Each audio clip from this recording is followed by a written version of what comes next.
instrument, kind of moves around in a living person. Of course, they've got everything in plastic here, so be able to locate the ovary to start with. And then there is the oviduct that reaches from the surface of the ovary, curls around and comes into the side, on either side of the uterus. Now the uterine tube is referred to here. I call it the oviduct. So there's a lot of different, some people back in the old days they used to call it the salpinx, and so there's all kind of names for it. They've used the term uterine tube, and that's fine. I use the term oviduct, and that's fine.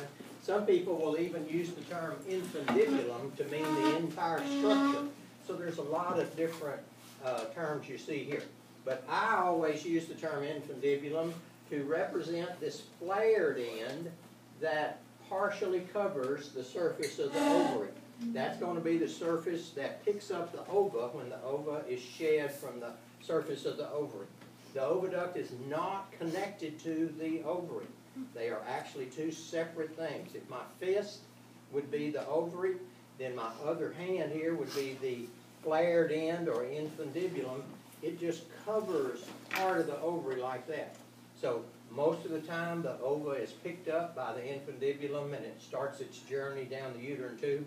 But sometimes not. There can be ova that have that are lost to the outside. In other words, it may be ovulated down here, and it may actually go out into the abdominal cavity. So the oviduct covers partially the surface of the ovary, but it's not tied to it. There are these little fingers that seem to reach out like that, and they're called the fimbriae of the infundibulum. On our models, sometimes they're not quite as dramatic as they appear right there. But the inside of that infundibulum is lined with ciliated columnar epithelium. Now remember what cilia can do? They go through that little waving action, and that creates a movement. And so on the day of ovulation, there are very high levels of estrogen, and estrogen just causes those little cilia to just go crazy. They're just sweeping like that, and that enables sort of a little flow of fluid into the oviduct that will capture the ova. So the oviduct goes down, it goes into the side of the uterus on either side. If I were going to look at the uterus from above, about the size and shape of an upside down pear, there's a thickened part down here called the cervix. And so the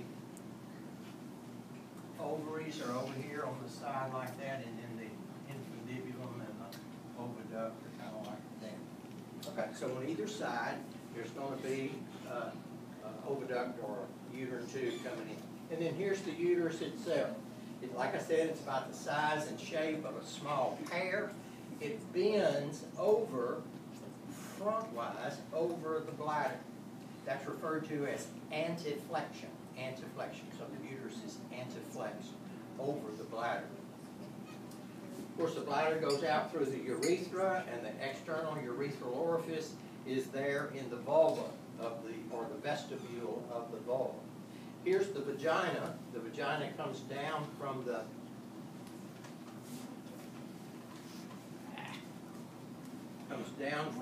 uterus and empties into the, or opens into the vestibule of the vulva. So here's the uterus, here's the cervix. And you can see the vagina is hooked to the cervix, comes down. It's about a 90-degree angle that it attaches at. The vagina comes down, it's about 5 inches long, and opens through the external vaginal orifice right here, and enters into an area called the vestibule of the vulva. Now the word vulva refers to those two pairs of lips that close that potential space, that is the vestibule. And so this would be the labia minora or labia minus, and then the outer pair of lips is the labium majora or majus, they labeled it there. So labia minora, that's the pair of inner lips, and then labia majora, that's the pair of outer lips. They make up the vulva. So these two combine to to make up the bulb. Here's the clitoris. The clitoris is sort of the analogy of the head or glands of the penis. It comes from that same tissue in a developing embryo, and it's vascular tissue. It's innervated. And so this clitoris is located at the anterior end of where the labia minora come together.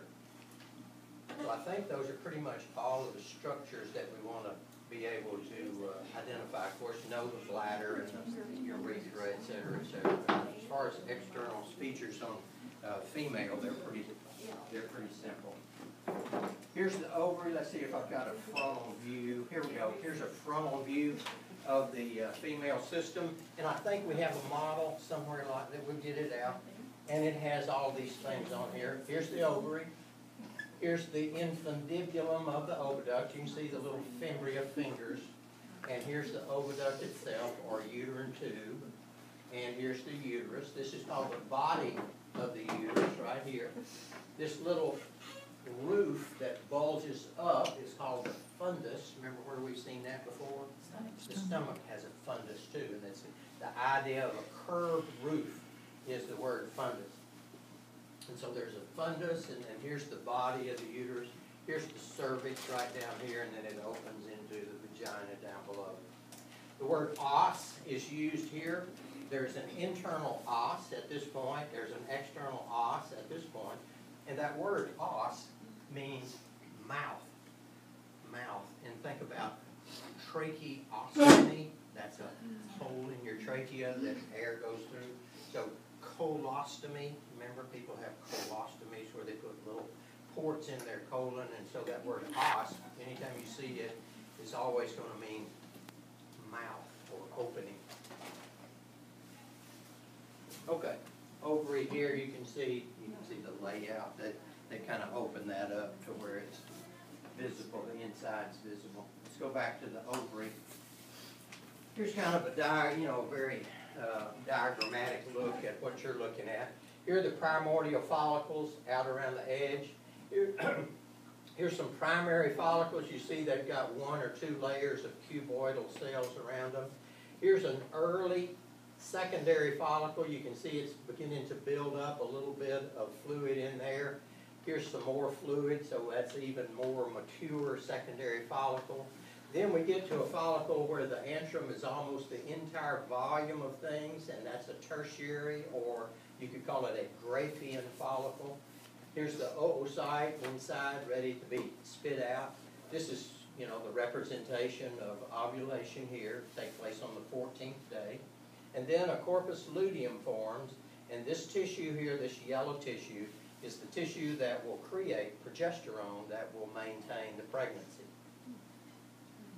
Here's a structure they put in here, and I don't ever ask people to find these because, to be honest with you, they're dang near impossible to find on these cat ovaries that we're looking at.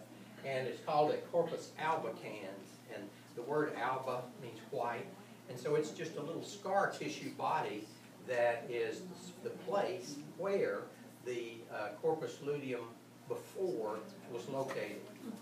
So this structure right here, if nothing happens, or even if pregnancy develops, eventually that will go away. And when it does, it will be replaced by scar tissue, and that's referred to as a corpus albicans. And I have been told, I don't know this, but I've been told that when a woman goes through menopause, you can look at her ovaries, and they're almost all scar tissue. It's just almost all old corpus albicans, because over and over and over again, those corpus lutea have degenerated and become those little spots of scar tissue. Okay. And if this were the ovary of a woman who had gone through menopause, none of these structures would be here. It would just be the stroma, which is this stuff in here, and a bunch of these corpus albicans. That's all it is. So eventually all of that will go away. Okay. All right. Let's get out the models, find what